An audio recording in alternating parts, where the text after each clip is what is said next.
Hello there, welcome to the instructional design plan, all about getting students to be able to create an emotional and engaging visual narrative through the digital video production.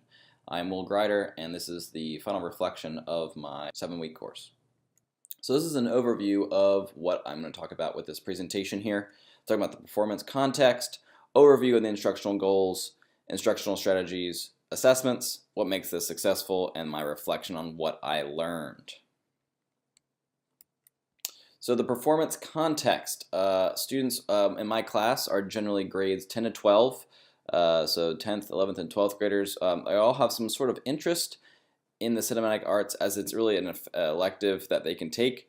I generally like kids that are interested in creative writing because they're interested in stories and storytelling, and that's basically what the cinema class essentially is. They come to me with that engagement and that possibilities of them, presenting their stories to the crowd. So I think it's pretty cool. My instructional goals for this lesson was to have a few of them. So overall, as I said before, students will be able to create an emotionally and engaging visual narrative through the digital video production. So all those steps and different goals to get to that main instructional goal, those other ones were students will be able to manage a large project with multiple interactions of other students, professionals, including area businesses and other places in and around their school and community.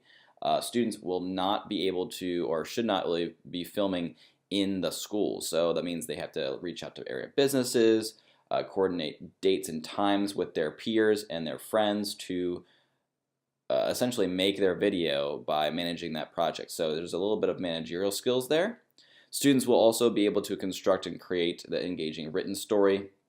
So with that, I had a bunch of different ideas, or the students come with me with a bunch of different ideas, and we kind of have those instructional strategies of critiques through the treatment critique and other critiques to get those ideas down to a boiled, nice, essential story that they can then script, storyboard, and then shoot, eventually editing their final piece.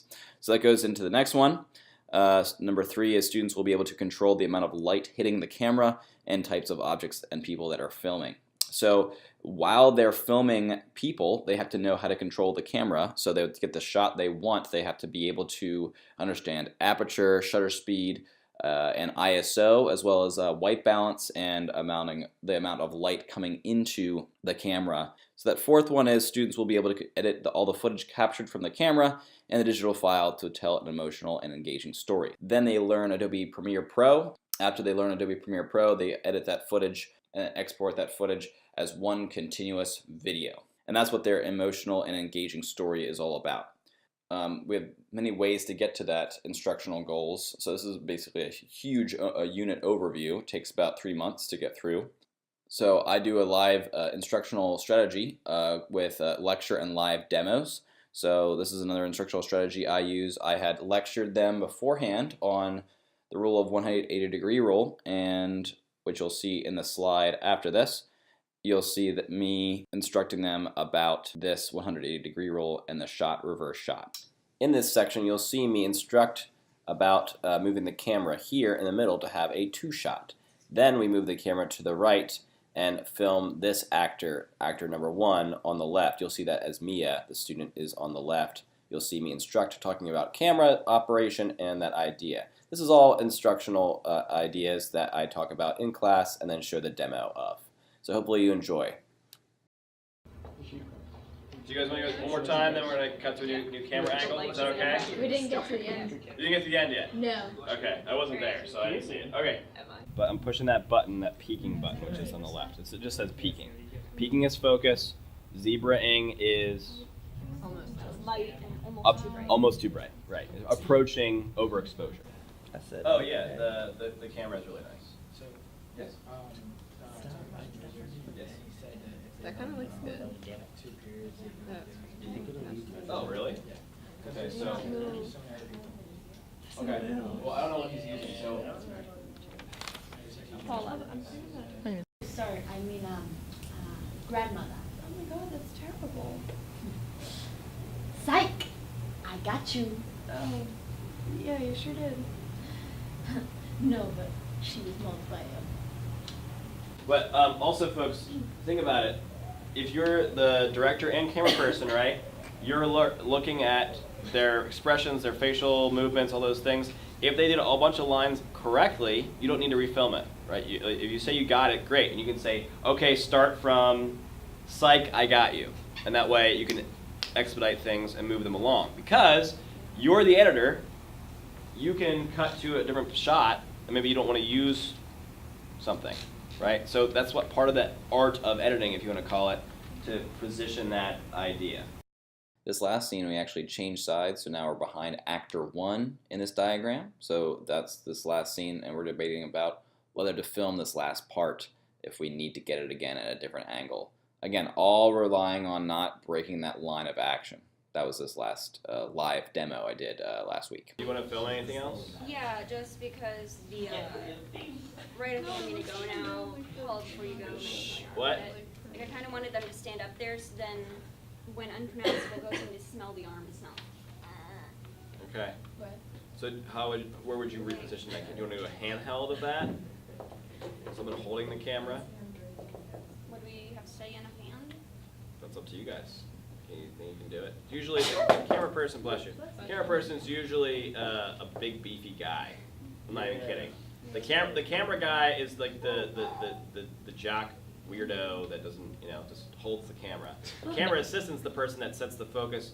You change all the camera settings, and was like the person that's supposed to do it. So the camera position really is not the best position, because you're just like the guy that holds the camera.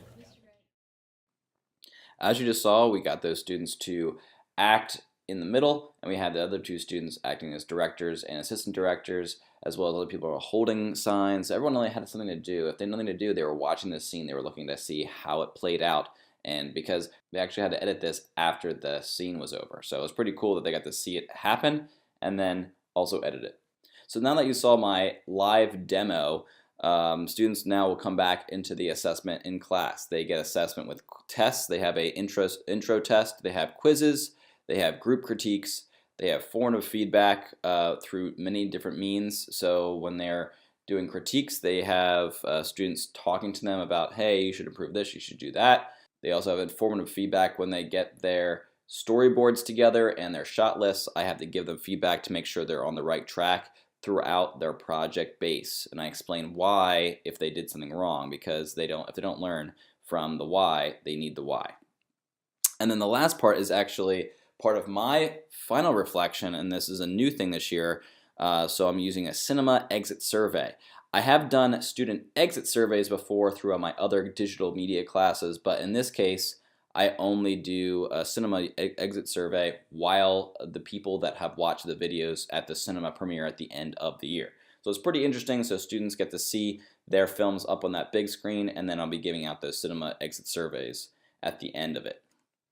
So we'll make this successful. As I just previously mentioned, cinema exit surveys and student exit surveys.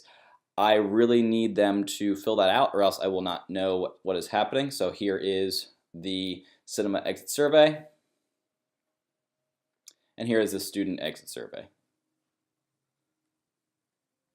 What did I learn during this investigation? Well, my reflection, obviously scaffolding instruction is essential to my program. If students don't have those basic skills with Bloom's taxonomy, then they don't really learn anything, and they can't go from one place to the other without those scaffolding instructions. I will definitely apply these things to my other classes and other units. It also helps establish goals. So goals are the main motivation for what I teach in the classroom. So I really have to verbalize my goal and make sure that my goals are essential to what students will be able to do, so that the students know at the end of their instruction they don't have to do anything else. That's it.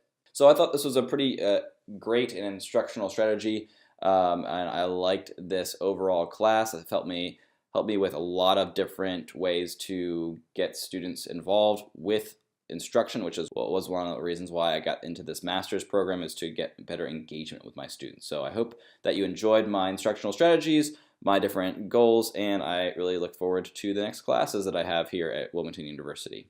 Thank you. This is Will Greider with the reflection on his Week 7 instructional strategies. Thank you.